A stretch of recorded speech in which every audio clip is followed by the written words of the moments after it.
আসসালামু আলাইকুম। Hi guys, আমি অভিক। ভিডিও বানানো তো ছেড়েই দিয়েছি বলতে গেলে। ক্যামেরার সামনে তো অনেকদিনই আসি নাই। ওই পুরান ভিডিও-টিডিও আগে করা-টরা এগুলো আপলোড করছি এই সেই। তো আসলে ব্যাপার হচ্ছে কি বলবো, কি নিয়ে বলবো? আমাদের দেশে মেইন সমস্যা হচ্ছে আমাদের দেশের যে সিস্টেম, এই নিয়ে যদি কেউ কথা বলে তাহলেই আপনার অনেকেরই গায়ে ফোস্কা পড়ে। তো এর জন্যই আপনি যখনই সমাজের ভালোর জন্য কিছু করতে চাইবেন, বাধা হবে। তো কথা বলা ছেড়ে দিয়েছি বলি তারপরও টুকিটাকি বাট ১-১.৫ বছর আগে আমার যে কনটেন্ট বলব না। ওটা আমার কনটেন্ট ছিল না। আমার ব্যক্তিগত মত প্রকাশের যে জায়গাটা, আমি যেভাবে আরকি কথা বলতাম, এটা তো অলমোস্ট ছেড়েই দিয়েছি। আর ক্যামেরার সামনে তো বহুত দিন আসি নাই। ওই পুরান কনটেন্টই বেশিরভাগ আপলোড করছি। যাই হোক, আমাদের দেশে প্রধান সমস্যা হচ্ছে কি আপনার আ যারা দেখবেন এই যে সন্ত্রাস, আ চাঁদাবাজ, দুর্নীতিবাজ এদের নিয়ে কথা বলে। তাদেরকেই দেখবেন সিস্টেমেটিকলি আপনার চাঁদাবাজি মামলায়, দুর্নীতি মামলায় বা মিথ্যা মামলায়, সন্ত্রাসী মামলায় দেখি আপনার গ্রেপ্তার করে। ঠিক আছে? তো যে দেশে আপনার মনে করেন প্রতিবাদ করলে আপনাকে অপরাধী হতে হয়, যে দেশের আপনার ত্রুটি নিয়া বা যে দেশের সমস্যা নিয়ে আপনি সমালোচনা করলে আপনাকে আপনার মুখ বন্ধ করার চেষ্টা করা হয়, সে দেশে আপনি আল্টিমেটলি কিভাবে পরিবর্তন করবেন? এখন আপনি যদি ঠিক আছে আপনার একটা রাজনৈতিক পরিচয় থাকতেই পারে। বাট আপনি যদি নিরপেক্ষ জায়গায় যেয়েও কথাটা বলেন, কারো না কারো গায়ে তো অবশ্যই লাগবে। আর ওই সকল ব্যক্তিরা যদি ক্ষমতাধর হয় বা ক্ষমতায় থাকে, তারা যখন ওই সমালোচনাটা নিতে না পারে যে, "না, ঠিক আছে ওকে।" সমালোচনাটা কিভাবে নেওয়া উচিত? যে, "হ্যাঁ, আমার ফল্ট হইছে ওকে। যখন মানুষ বলতেছে, আমি দেখি এটাকে কিভাবে মানে করতে পারি, ঠিকঠাক করতে পারি।"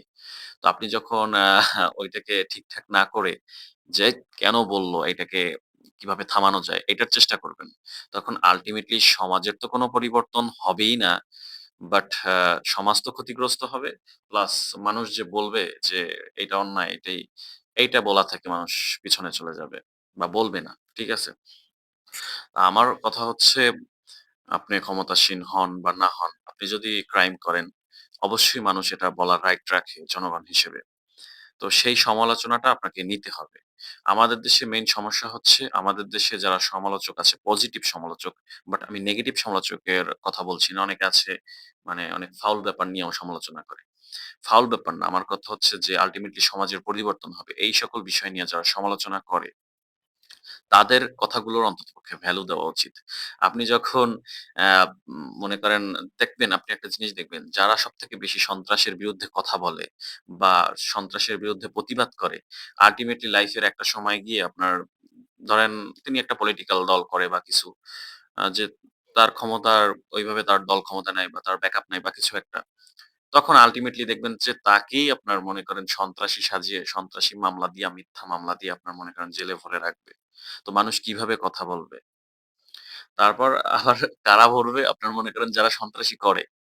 দেখবেন যারা সন্ত্রাসী করে, সমাজে বিশৃঙ্খলা করে, তারা বুক ফুলিয়ে হাঁটে। আর মনে করেন যারা প্রতিবাদ করে, তাদেরকে আপনার আল্টিমেটলি কোন না কোনভাবে ফাঁসাইয়ে দেয় বা আটকাইয়ে দেয় বা আ টুটি চেপে ধরে। তো এইগুলো করে একটা জাতির কখনো পরিবর্তন হবে না। আর এই জাতির এত অধঃপতনের কারণ এটাই। কারণ আমরা সমালোচনাটা নিতে পারি না। ঠিক আছে? তো একদল ঠিক আছে অনেক একটা জিনিস সত্য যে মানুষ নিজের দলের সমালোচনাটা কম করে। এটা বাস্তব কথা। তো অন্য কেউ যে করে, ঠিক আছে? তার সমালোচনাটাকে তো আপনার গুরুত্ব দিতে হবে, তাই না? বা যারা নিরপেক্ষভাবে করে, তাদেরটাও তো গুরুত্ব দিতে হবে। আর সকলের এই সৎ সাহসটা থাকা উচিত যে নিজের দলেও কেউ ক্রাইম করলে সেটারও যৌক্তিক সমালোচনা করা। বা যদি আপনার পসিবল হয় যে না আমি এটা আমার দলের ইমেজটাকে নষ্ট করব না। তো আপনার উচিত আপনার যদি সেইভাবে প্রভাব থাকে দলে যে ওইটা আপনার আ ব্যক্তিগতভাবে ডিসকাস করে ওটা সল্ট আউট করে ফেলা। যে এই প্রবলেম গুলো আপনার ভাইবে আপনার এইসব প্রবলেম আছে। আ আপনি এগুলা ঠিক করে ফেলেন। আপনার যদি এই মানে থাকে যে এই সম্পর্কটা থাকে তাহলে এইটা করা উচিত। আল্টিমেটলি আমরা পরিবর্তন না করে আমরা আ একে অপরের প্রতি একটা বিদ্বেষপূর্ণ সম্পর্ক তৈরি করে ফেলি। আমাদের দেশে আপনার মনে করেন এই ধরনের নোংরা খেলাগুলো এরাই খেলে। আপনার মনে করেন আমাদের এই যে রাজনীতির যে ব্যাপার যে আমরা একে অপরের দলকে দেখতে পারি না। কেন দেখতে পারি না? কারণ কি?